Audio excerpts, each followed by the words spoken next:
So this tripartite committee that was set up to try to bring this process to an end on the 4th of October, that date has passed, as a matter of fact. But at the point we stand now, do you see any signs of your expectations being met whatsoever? Well, because you haven't disparaging figures, and it's neither here nor there as we stand right now. It's not disparity in figures. Nothing new has happened.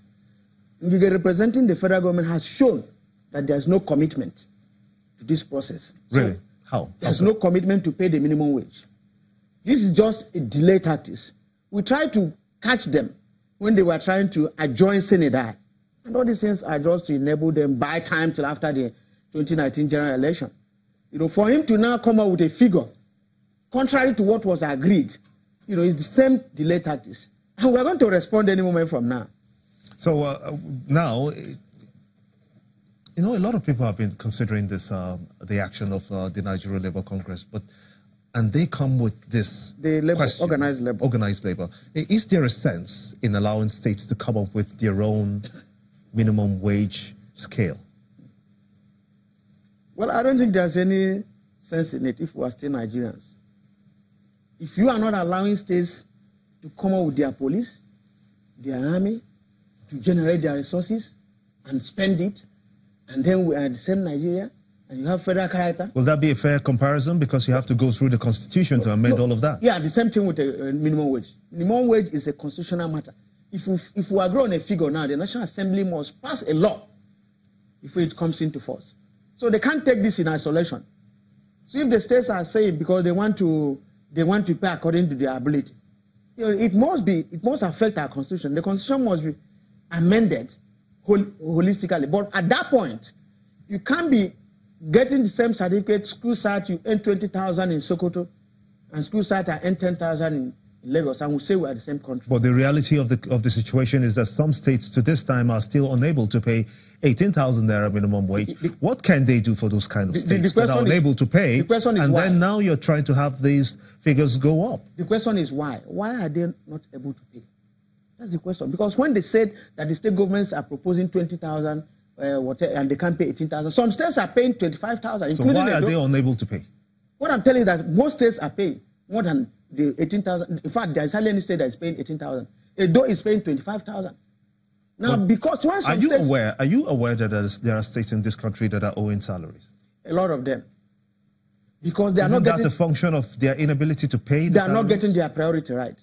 It's not a function of So what must they do for those kind of states? Those states, so that they're able to, first of all, meet the 18,000 naira minimum and then scale up to the new minimum wage? The issue of 18,000 minimum wage wasn't even an issue before 2015 general election.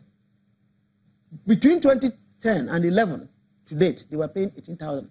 And suddenly, they are telling you they can't pay 18,000. Now, if they get their priority right, if they stop the bogus contracts they are awarding, some of them are not necessary. They have to get their priority right. There is no way you can award contract for the construction of road when you have a functional Minister of Works, have engineers. Why are you doing that?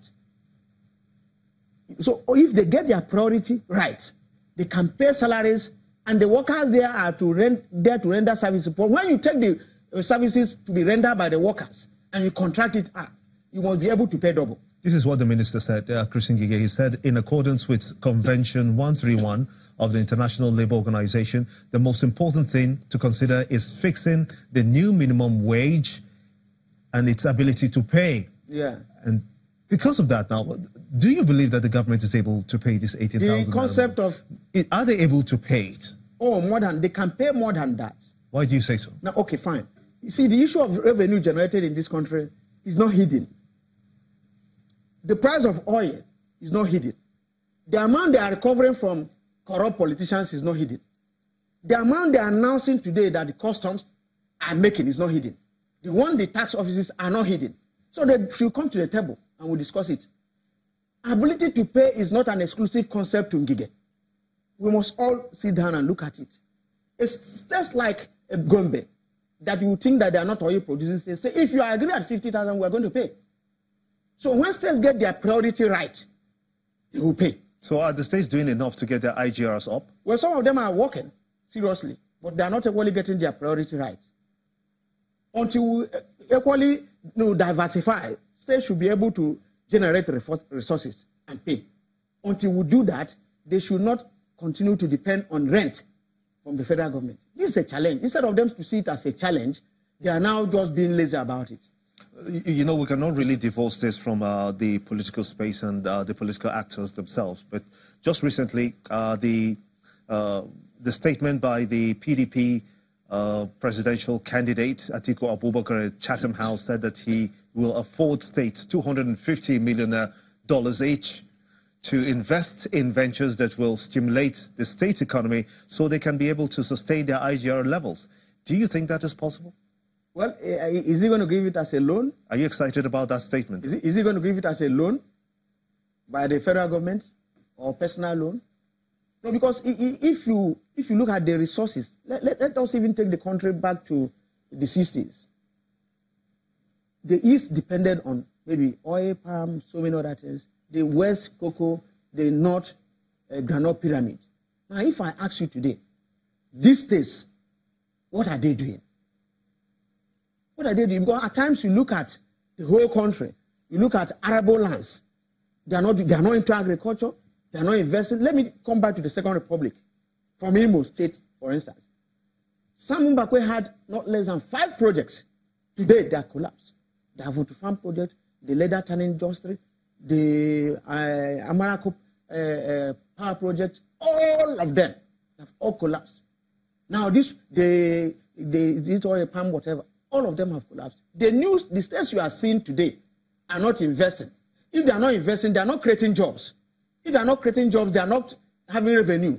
They are just depending on what federal government released. There was a time there was no oil revenue. So will this declaration, will it help in any way to have every state with $250 million to invest? It will be wrongly used. There used to be a time, it was, especially during the time of Konji Iweala, states were getting more resources. And when they get it, they channel it to other places. This Paris reform, go and check all the states. They are not channeling it. They are not investing it. They are not even paying salary. And they are collecting the money. Until there's such a time that the leaders must be accountable to the led, then this problem will be solved. I must thank you so much indeed for talking to me on State of the Nation. Joe Ojero, the President, United Labour Unions. Yeah. Okay, you watching the show at this time? We're going to go on a short break. When we come back, we have information that Peter Obi, former governor of Anambra State, may just be the running mate of Alhaji Atiku Abubakar, the presidential candidate of the PDP. We're going to focus on that in just a moment. Join us again.